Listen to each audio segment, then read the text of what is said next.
How many times had I endured such cutting remarks? It seemed as though my worth was constantly questioned, my abilities scorned. I had entered into marriage with sincere affection, believing in the promise of happiness together. But as time wore on, that love faded into the ether. Instead, my husband's authoritative demeanor grew more pronounced with each passing day, burdening me even with the care of his own mother. I found myself teetering on the precipice of both physical and emotional exhaustion. If this trajectory persisted, I feared for my sanity.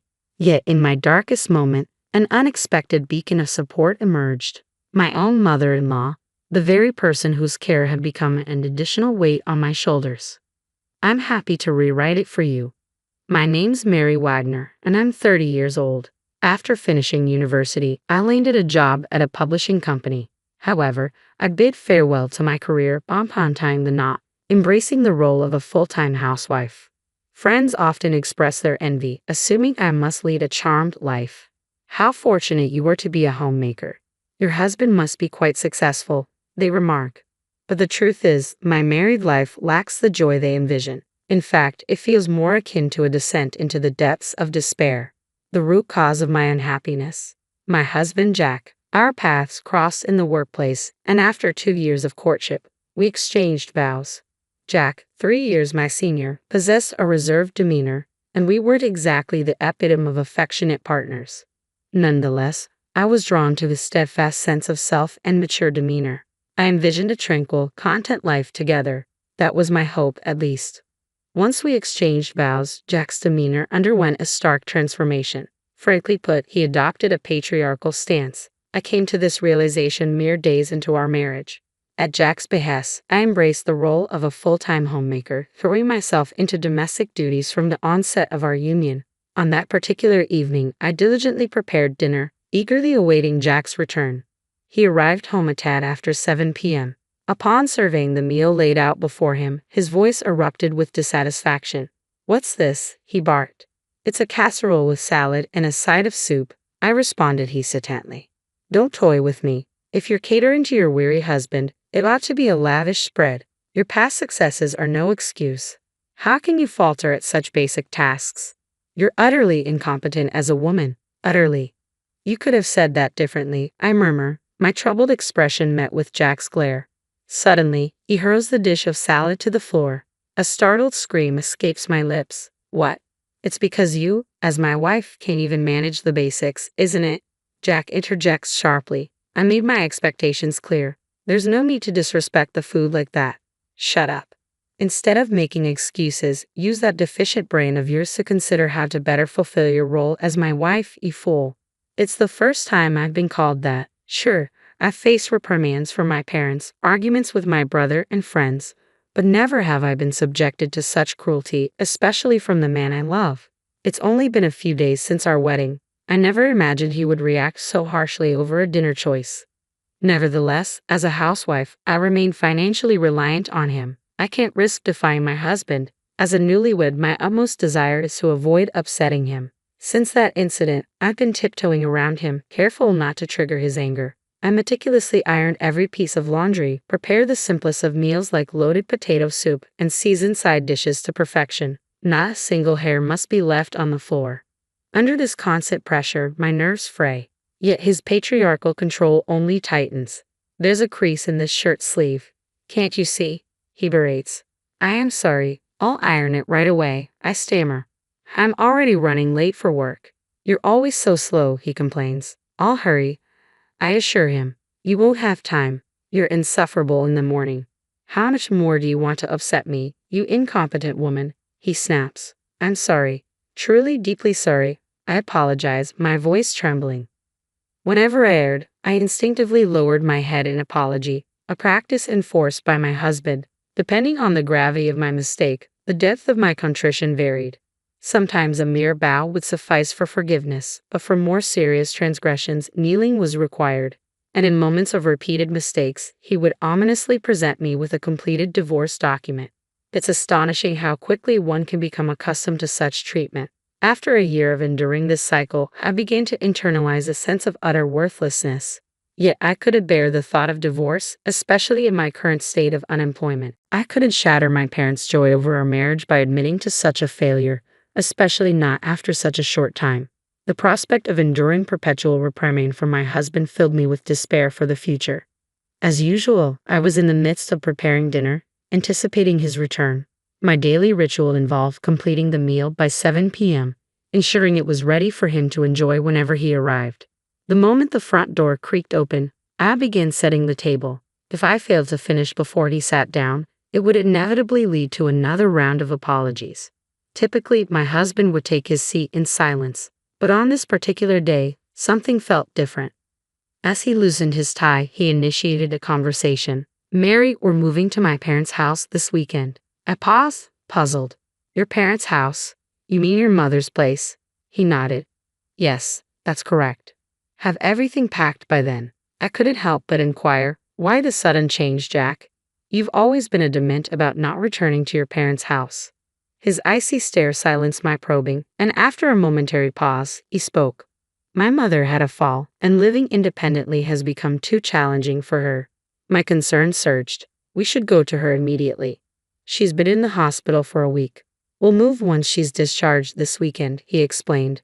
"I understand now," I replied quietly. "But why the sudden change? You've always resisted returning to your parents' home." "Can you guess why?" he remarked with a chilling edge. "I can't deny the allure of potential inheritance," he confessed, his tone betraying a hint of satisfaction. "You see, my father was an ordinary man, but my mother's family is wealthy. She has a substantial amount of money." "What does that have to do with her current situation?" I questioned. His lips curled into a calculating smile. "If I play the devoted son during this ordeal, perhaps I'll be in line for a significant inheritance. If we, as a couple, rush to her side, I'm confident she'll be inclined to bestow the entire inheritance upon us." "Isn't that a bit disrespectful?" I dared to question. "Shut up. You're being supported by me, so just listen quietly," he retorted sharply. "I am sorry," I stammered, cowed by his outburst. The air was thick with tension as his words echoed in the room, leaving me feeling small and powerless. Instinctively, I offered my usual apology. With a triumphant air, he declared, "Listen, from now on, you'll be taking care of my mother. You'll work as a maid in my parents' house for the rest of your life." I faltered at his words. Is that what you mean?" I ventured to ask, but he cut me off sharply. "Don't argue. Who do you think is providing for your current lifestyle? It's all thanks to me, isn't it? Depending on how well you care for my mother, our inheritance could be affected. So don't neglect your duties. Understand?"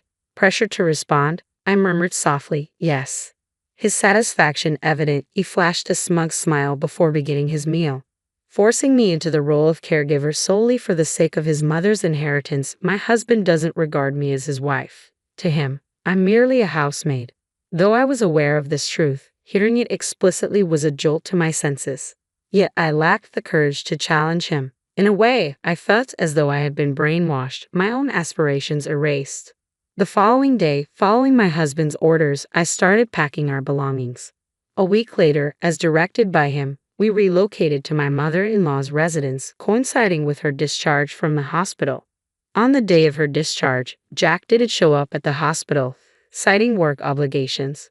Consequently, I was the one accompanying my mother-in-law home. During our journey back, she offered an apology. "Mary, I'm truly sorry. It's because of me that you're going through all of this. Don't worry about it. As a housewife, if I can lend you support while being at home, then nothing could be more important." I reassured her. "Thank you. But are you not bothered by how sudden this all is?" she inquired. "Well, the packing was a bit rushed, I suppose," I admitted. "I can imagine. Even I was taken aback by Jack's decision to move in with us. I wonder what prompted him to do this so abruptly." "Mary, have you heard anything?" she pressed. "No, I haven't heard anything," I replied softly. It wasn't surprising that my mother-in-law found the situation peculiar. Jack had always harbored a dislike for her, often expressing his grievances with remarks like, "She's a nuisance and I'd rather not be around her." Yet he swiftly moved in with her upon her hospitalization, driven by the prospect of her inheritance. To be honest, I was startled by Jack's sudden change in behavior. However, I couldn't bring myself to disclose the truth to my mother-in-law. Striving to maintain composure, I concealed my inner turmoil. Thus began my life as a caregiver, navigating the unfamiliar responsibilities alongside the household chores in the spacious family home. Even amidst our return to his parents' residence, Jack's domineering demeanor remained unchanged, subjecting me to verbal abuse almost daily. In my mother-in-law's absence, there was no respite from the demands of housekeeping and caregiving, and my days were consumed with ceaseless activity from dawn till dusk. This routine persisted for about a month until one day, while I was attending to my mother-in-law's needs, she expressed her concern. "Mary, have you lost weight again?" "No, no, please don't worry about it, Mother," I reassured her. "Are you certain? I noticed the same thing when you first moved in. You seemed much more fatigued compared to when you were newlywed," she remarked. She was correct. Over the course of our year and a half of marriage, I had shed 15 pounds. It wasn't due to skipping meals, but rather a diminished appetite and a lack of leisurely dining time. My mother-in-law discerned the changes in me, ones that even Jack hadn't noticed. Simply that acknowledgement eased some of my loneliness. Wanting to alleviate her concerns, I mustered a smile. "Don't fret over me, Mother. Just sharing these conversations with you each day brings me joy." "Mary, let's steer away from this gloomy talk. Shall I attend to your other hand, Mother?" I suggested, attempting to lighten the mood. "Oh yes, please," she responded. Just as I began to assist her, my phone abruptly rang. "It seems to be Jack," my mother-in-law observed, causing my body to stiffen. Jack insisted I answer his calls promptly. However, with a wet towel in hand, I couldn't respond immediately. Yet I knew any delay would provoke his anger. Utilizing my elbow, I managed to tap the answer button and switched the call to speaker. "Hello," I greeted hesitantly. Instantly, a barrage of angry shouts erupted from the other end of the line. "Hey, don't play games. Why did you answer immediately?" Jack demanded furiously. I'm sorry. I was a bit preoccupied," I stammered, bracing myself for his wrath. "What? A maid should answer on the first ring.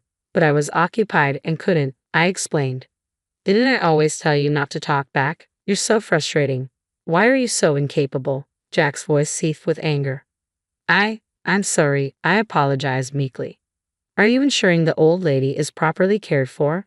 The inheritance hinges on your performance. Do you understand?" he pressed. Being humiliated in front of my mother-in-law filled me with shame. Jack continued to hurl insults, branding me incompetent and bothersome before abruptly ending the call. Following Jack's tirade, a weighty silence engulfed the room. It was my mother-in-law who broke it. "Mary, was that Jack? Does he always speak to you like that?" Yes, but it's my fault. I am incompetent," I admitted quietly. "What nonsense is that? You're such a kind and wonderful girl, Mary," she reassured me with sincerity. "Mom, I can't ignore this, Mary. It's time to take a stand." "Huh." My mother-in-law then proposed a plan. Following her lead, I gathered all of Jack's belongings and deposited them in the yard before locking the front door. Together, we awaited Jack's return. Several hours passed before we heard noises from the entrance. It was likely Jack, but the locked door remained impassable. Ignoring the intercom's persistent chimes, I followed my mother-in-law's instructions. Eventually, my phone began to ring. It was Jack. Switching the call to speaker, I answered, "Hello." He began shouting immediately, "Hey, stop playing games. Open the front door this instant." "I can't do that." "What? What do you mean?" "This is your mother's directive."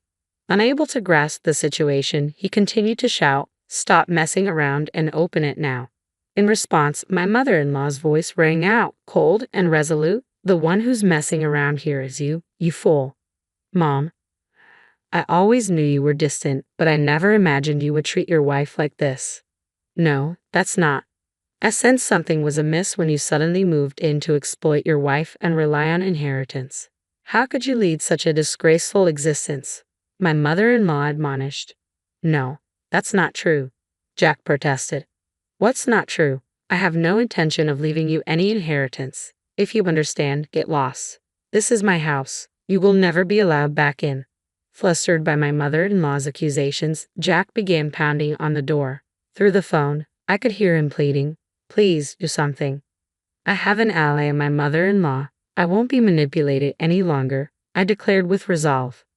Addressing Jack firmly over the phone, I stated, "I want a divorce. I can't continue with you any longer." "What? What are you saying?" he exclaimed in disbelief. "Enough. I refuse to remain married to a man like you any longer. I refuse to squander my life. I refuse to sacrifice my own happiness for yours, I declared resolutely. Dee, don't be ridiculous. You can't live without me, Jack protested. There's nothing I can't handle. No matter how difficult it may be, it's preferable to being with you. I will conquer any obstacle. I no longer require your presence in my life. I refuse to tolerate garbage like you, I retorted firmly. With that, I abruptly ended the call and blocked his number. His shouts could be heard from outside, eventually turning into cries of despair. My mother-in-law reported his disturbance to the authorities. Due to his disruptive behavior, he was escorted away by the police. Using the divorce papers he had previously provided, I initiated formal proceedings to end our marriage. Additionally, I pursued legal action against him for the mental and physical anguish he had caused me. With my mother-in-law's support as a witness, the legal proceedings progressed smoothly. After compensating me with a lump sum, Jack's savings were depleted. Furthermore, his employment was terminated by his company upon discovering his police record, relegating him to a lower position. Naturally, my mother-in-law declined to leave her inheritance to Jack. After consulting with a lawyer and honoring my mother-in-law's wish to entrust everything to me, it was agreed that she would transfer approximately $1 million to me annually.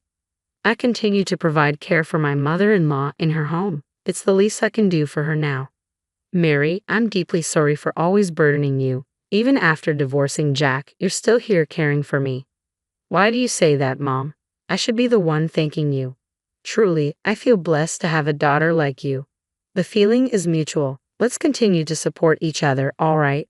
My life alongside my mother-in-law is now filled with more joy than I could have imagined. I'll strive to do everything within my power for her until the end of her days.